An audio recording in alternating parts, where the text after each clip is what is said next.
UVA Darden.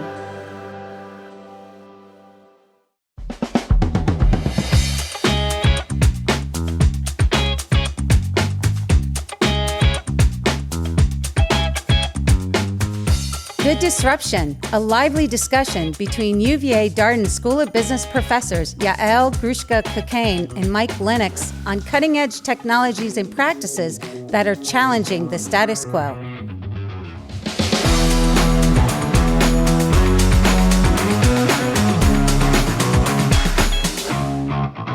Good afternoon, Mike. Hey, hello, Yael. How are you today? I'm good. I'm curious. We've been doing this for a few years now. Can you believe it? Can't believe it. I know. So I think it was your idea, the whole good, bad disruption angle. I'm curious, how do you define good?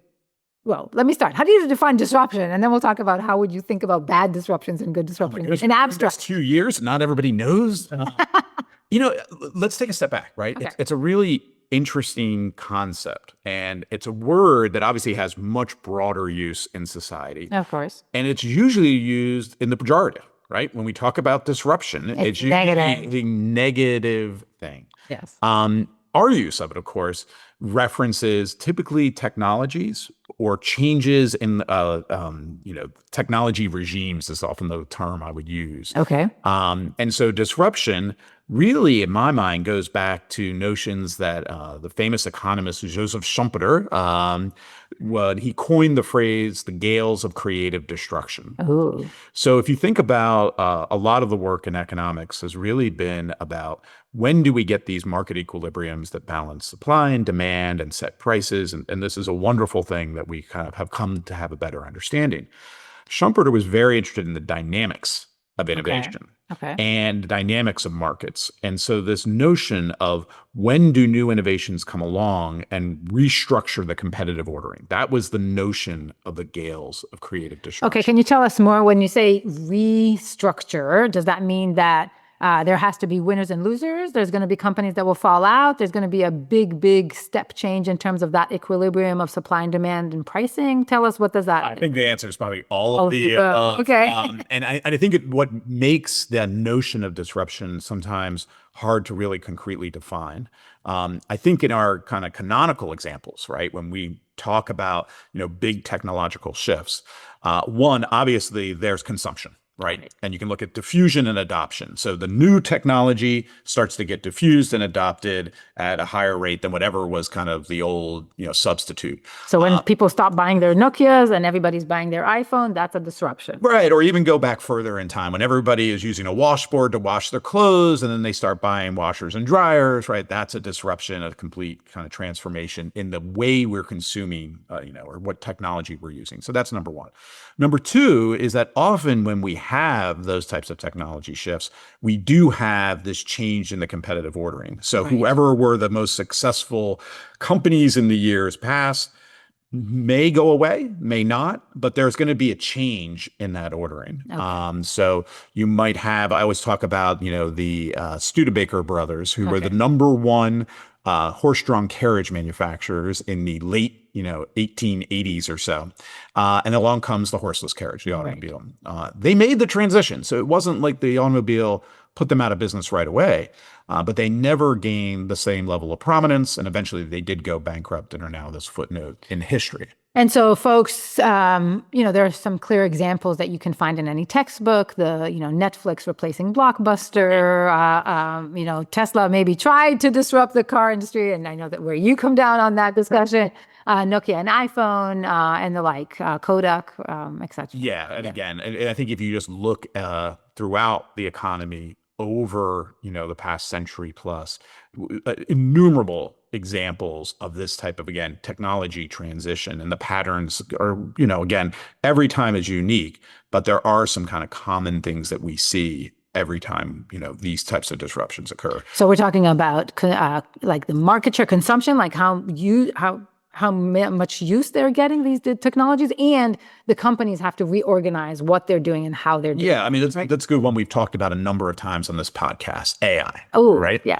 And one of my favorite things that's happening right now is there's a lot of voices out there that I think are correctly saying there's likely a bubble here, right? That there's too many companies have entered in this space. Many of them have very flimsy business models, and there's going to be a shakeout, right? Well, some people interpret that as if it's a fad.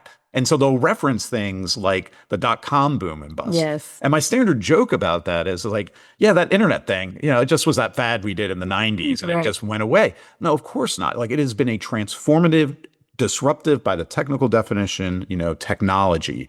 I think the same thing's happening with AI. Again, we've talked a lot about that.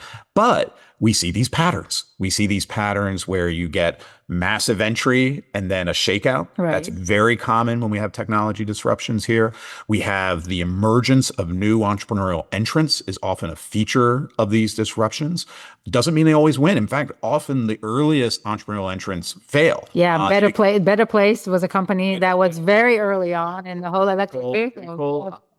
Rio was the first MP3 digital player. And so we have, history is littered with these companies who kind of come in maybe too early or didn't quite have it right, and then become these footnotes. So again, all of this is kind of expected when we have these technology transitions. And so when we think about good disruptions and bad disruptions, then it's a little bit, of course, a subjective assessment. And you and I, being maybe with our background and, engineering and the like, we're a little bit more prone to good in most cases. To being a little biased. A little biased, yeah. Disruption, yes. What does a bad disruption look like from in your perspective? Well, I think, we talk about this quite frequently, the negative consequences of technology. And I think you're hard pressed to find instances where there is never any downside to a new technology. I think there's always, and maybe this is important to separate out, there are the downsides in the moment of disruption. Right. People lose their jobs. Right. Again, industries that companies shut down. One thing that I'm very interested in is there is often a agglomeration effect, as we call a fancy word, for basically like a geographic bias for where innovation emerges. So there are cities throughout the United States and Europe and other places as well that used to be the global center of X. Right. X gets disrupted by a new technology, and not only does the industry and the companies go away, but then the communities fall in disarray. Yeah. I think you could make that argument about like Detroit in the United States went through a period where retrenchment in the auto industry caused, the city to really struggle. And so that's the short run, like disruption and the negative sides that is often highlighted, job loss, and again, those community. That immediate direct effect. An immediate direct effect. Right. And then, of course, there are the kind of what we might say negative spillover effects as well. I always like to point out, like with the automobile, when it came about, it solved a huge environmental problem, which was manure. Yeah. Right. They was literally polluting our cities and processing tons of manure in places like New York City. Highly, controversial and problematic. From the horses, right? From the horses. Okay. Yeah. Yes. From the horses. They weren't pulling these things by cows. I don't think. But so we have the automobile, and it's, in some ways this environmental savior. And then, of course, as we know, it also emits greenhouse gases, and now we're worried about climate change, and we want to see a transition to electric vehicles. As many people will always, the smart ass person that will always point out, like, well, electric vehicles use batteries, and batteries have a lot of bad stuff, and the answer is yes. And I think what we're trying to do in this podcast is weigh the positives and the negatives, right? Okay. And do the positives outweigh the negatives enough for us to declare good disruption? Or do we think that at the end of the day, this is actually a bad thing for society? Well, let me push on that even further, because sometimes and rarely do we declare no disruption. Sure. Is there an essence that maybe our bad disruptions could be seen as no disruptions in the sense that over time they disappear? Like a good disruption is one that, yes, there's going to be some negativity immediate and some side effects, which we know are not always positive. That is true for, as you mentioned, every disruption. But ultimately, good disruptions or disruptions that stick and have longevity are good because they actually fundamentally change the way that people consume whatever it is that they're consuming, and they stick around, right? We are still washing our clothes with the machines, even though, there are alternatives. But So is it maybe bad disruptions just over a while, people realize that they're bad and they decay and disappear? Or do they stick around? Maybe, but I actually think a second thing happens. And again, I'm going to be putting my pro-innovation bias on the table here is, necessity is the mother of invention, Right. the famous line. And this idea that every time we create a new technology, there are going to be negative spillovers and negative impacts of it. And you know what that does? It motivates us to find a innovate again. solution. Right. So the way I would think about your question is it's not that bad innovations just kind of go away. It forces us to go back and start to innovate again and try to correct for those. So that's a very common pattern we see with innovation is that, again, creates this problem and then we invent a new. Battery technology, one of the big problematic pieces with lithium-ion batteries is the use of cobalt. Right. Controversial, mineral and the like. And there are already products on the market that don't use cobalt in their batteries there. And they would purposely try to invent it out because of the problematic nature of that.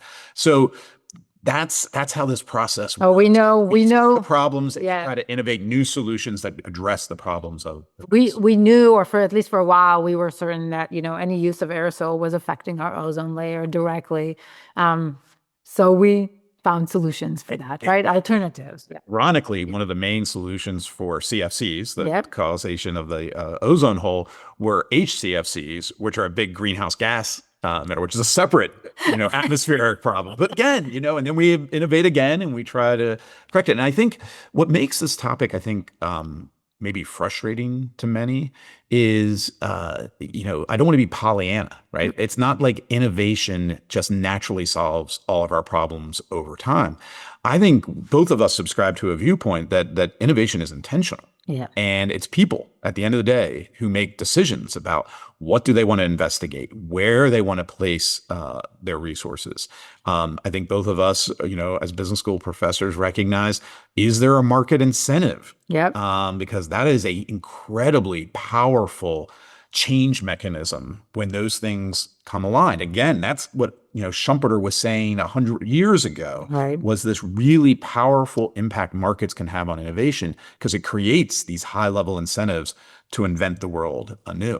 So how do we untap that? Yeah. And this notion that a good disruption can be good for society, good for individual consumers who want to consume it, and good for the innovator that can make money off of it to continue to invest and to innovate. And that sometimes I think people feel uncomfortable with here. At Darden, we like to talk about the multifaceted stakeholder perspective that might kind of feel more comfortable with that. Though I would say, and again, I very much subscribe to the view that you really have to take a systems perspective in understanding these processes. And we don't talk as much in our podcasts about like the role of the state, but look at the history of any innovation. It's not often that it is truly purely the two people in the garage invent and then off we go. Right. Take Elon Musk and Tesla. There was numerous research projects done in the basic R&D, often at universities, that fueled our improvement on battery technology that allowed electric vehicles to even be moderately viable. There were federal grants that helped Tesla scale their production that Tesla, to their credit, paid back on time or actually earlier than were even required, those grants. And so this interaction between the government, the society, and the market often is where these kind of innovations and disruptions take place. And one of my great interests and one of the things that I worry about is that engine of economic growth and creation and then solution generation, is it continuing to be robust? Yes. Either here in the United States or globally. There has been some really interesting research of late that has shown that the number of breakthrough technologies being invented or innovated is going down. Yeah. And there's a number of reasons that might be. One of them I think is really interesting. It's not that we invented everything there is to be invented, right? Well, that's a little bit not. I don't think we're anywhere near that. But there is this problem. We haven't made it completely to Mars yet. At least I haven't. So, right. Right. But one of the challenges is things get harder every step of the way. So think about athletic records. Right. Right. Running whatever it might be, the 100-meter dash. Yeah. you set the record, then somebody works harder and trains better and figures out a new approach and they beat the record. And then so, but each time, Will there be a limit? yeah, it gets harder and harder. And maybe there's no limit, but we might have to wait 20 years for someone to shave zero point 0.1 second off the record. I was just reading recently, I think it's the triple jump Yes. the record has stood for 30 years, right? So it's the same with innovation, that I think as we move down these learning curves, each next incremental step takes that much more effort. Well, I think about it, as you know, I do decision analysis. I think about everything as probabilities, right? And so when you think about innovation and disruption, for me, it's those tails, right? You're trying to find those ideas that are out there on the tail of the distribution of ideas, if you will. And this is, we might call them extreme events. yes, extreme events, for instance. And so how do you get to that tail? How do you push it? So one, as you alluded to, you need investment, because not your first attempt is not going to get you there. You need multiple attempts to kind of try and find it, to try and search for it, to take risks. And those require high investments sometimes. And so not everybody's able to do that. And if we want to continue to innovate and come up with disruptions, because ultimately we think that it's taking society in a good direction, you need to infuse that. You need people to be willing to do the portfolio thing, to try 10 projects so that one comes out in that tail. Yeah. But also, once you're in that tail, progressing along it and getting even further out is really, really hard. Yeah. Unless you fundamentally shift the entire curve, which I think that there are some efforts that do, and some industries that still have that room to go, getting more extreme events in that tail is going to be increasingly harder and harder. Absolutely. I think if you reflect on the U.S. kind of innovation ecosystem, especially since World War II, the model has been one in which the federal government basically subsidized basic R&D. Think about the NSF, the NIH, the Department of Defense, and DARPA, which invented, the internet, and not Al Gore, but DARPA. The reason for that is basic R&D is very hard for corporate interests to really get enough benefit out of, to encourage them to invest. And there's two reasons for that. One, it's just, highly, highly risky, as you were saying. I mean, you're really throwing a lot of things at the wall and hoping one of them sticks. Yep. So that's one of the challenges. The other challenge I think that we need to recognize is in that upstream basic R&D, you often have a lot of spillovers. So the problem is, even if I discover the great new thing, it's really easy for others to copy it or innovate just a little bit around it, and then they benefit from it. So we talk a lot about like appropriability, who appropriates the gains from innovation.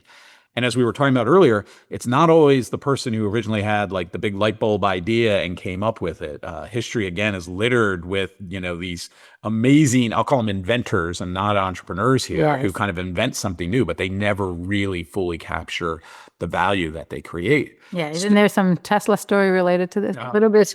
I think any technology probably has some of these stories. So you have this basic R&D apparatus, run through our universities. I think the other incredible thing we developed in the United States, starting in the 50s and 60s, was our venture capital industry. Yes. So we brought, to your earlier point, money and capital. People willing to give you and invest in you for you to take these risks. Really figuring out a model that can work financially to invest in still not this basic R&D, but still early stage technologies and early stage businesses to kind of get them down that pathway. But then there's a third piece, which I think you were highlighting, which is, how do we then scale? Right. And there's been some interesting, worry, I think, in the United States that manufacturing and the ability to build things is also part of the learning process. So we talk about learning curves, but learning comes in a lot of different ways. Learning can come from, kind of what we typically talk about, just that kind of approach and innovation, and I'm learning as I go. But there is very much this notion of learning by doing. Yes. And as I manufacture, I figure out how to do it better and I move down that curve. And so are we able to continue to innovate if we don't actually build and make things ourselves? If everything gets outsourced, it's the outsourcers we're seeing that actually might move down the learning curve. Yeah, and that speaks to some of my operations research background, and you have it too, operations management, and what it takes to be good at production and actual manufacturing, which is not trivial. And there's lots of learning and innovation there too. Yeah. Let's talk about where things are today. It feels to me, and maybe this is like always, I'll blame my age or my generation, but it feels to me like there's so much going on around us right now. AI is just the tip of the iceberg, but there's like so much disruption all over the place that it feels like it's quite unsettled, meaning, and definitely since COVID, but even maybe before, there's so many new ideas and new emerging technologies that people are almost getting a little bit phased, meaning they're disinterested because they're like, okay, what is this new Snapchat? That's old. New, social media, whatever it is. The new fad of the day, people are becoming a little bit more indifferent to it because it's overwhelming. Is there a sense of that? So I'm going to tell two contradictory observations. Okay. If you go back in history, every generation says technology is moving too fast, and the world is. So I just sound like my mother and like my grandmother. Right. So, and I mean, literally, you can go back to Wall Street Journal or New York Times from 100 years ago, and they'll have articles about the world is moving too fast, we're innovating too much, I can't keep up. Right. Back then it might have been the automobile and the airplanes and all the things that were coming in transportation. So I think that's a truism. There is also evidence that the pace of these industry life cycles that we study and look at is increasing. Okay. If you look at something like the Fortune 500 companies, the turnover in them is actually much higher now than it was 50, 60 years ago. Meaning the companies that are on that list. Turning over, and other ones are rising up, quicker. I mean, think about, NVIDIA, right? Like this is a company no one was barely talking about 6 or 7 years ago, and now it's one of the most valued companies in the world. So I think there is something to be said that the pace of change is accelerating, and that is very disruptive. Use that word. For the individuals. I mean, how do you think about it? How do you see the world in this moment? Well, I definitely think that you're right, that it feels like there's more turnover, more surprises. And while, yes, the generation divide is there, I'm thinking about this mostly from a consumer perspective, so from individuals' lives. I think that in a way we are becoming more savvier consumers of all of this. We pick and choose, right? We pick and choose. I'm really into the fitness, so I'm going to go all in and invest in my watch and in my apps and in my whatever, as opposed to somebody who's more into, let's say, the cars, and so you go all in and you have 2 electric vehicles and you've invested in your whole solar, panels and stuff.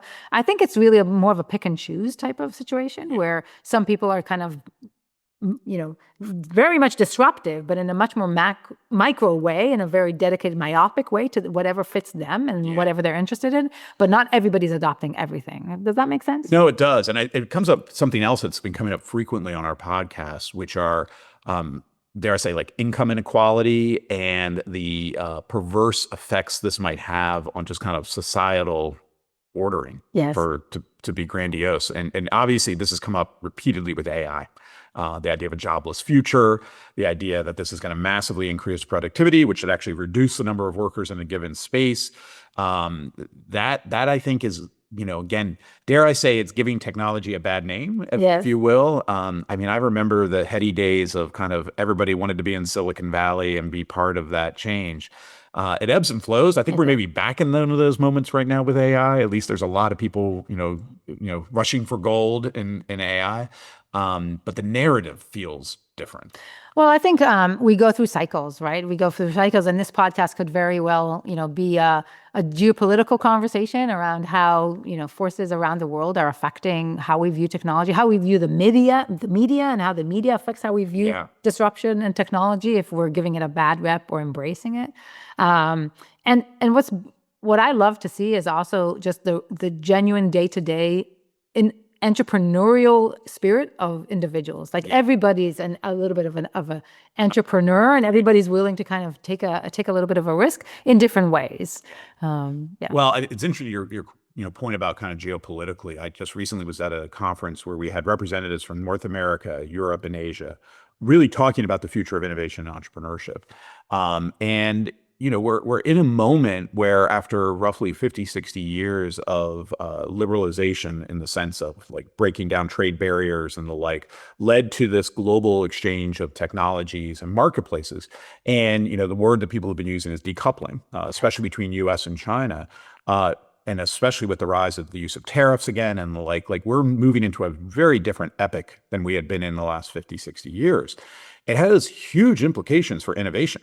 Where technologies arise, how they arise, what markets are available to technologies as they scale. Where you manufacture, how you learn from the manufacturing process. Yeah. And again, with especially some of these digital technologies, the security and defense concerns that these now have become issues of national security. Do you have, the computational power to run these large models?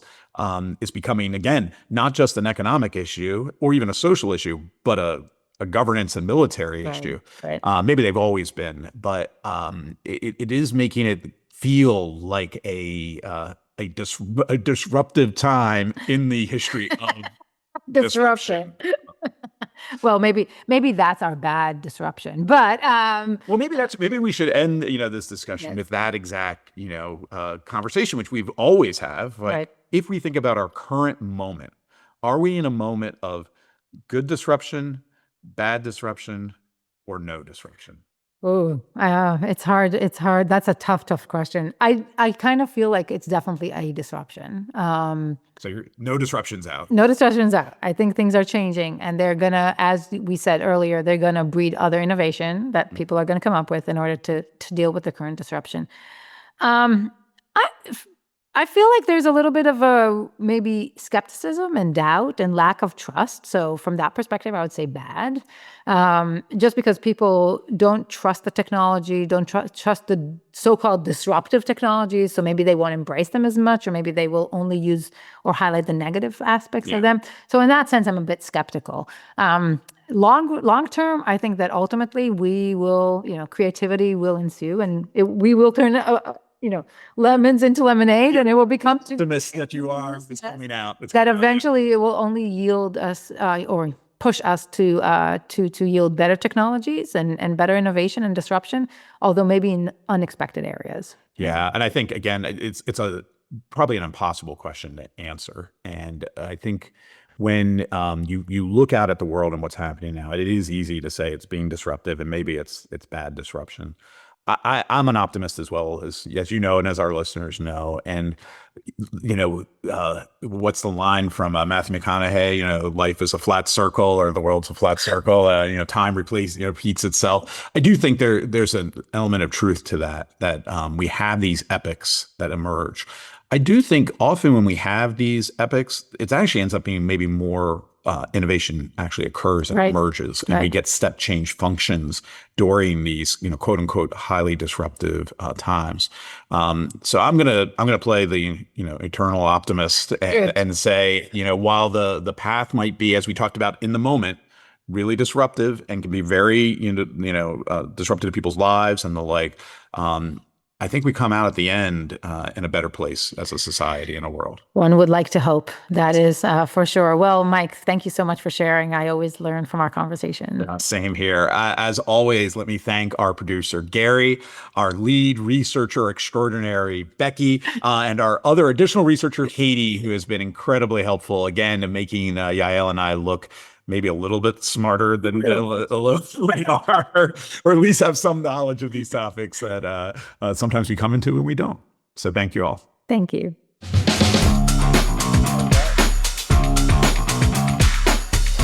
Good Disruption is a podcast from the University of Virginia Darden School of Business.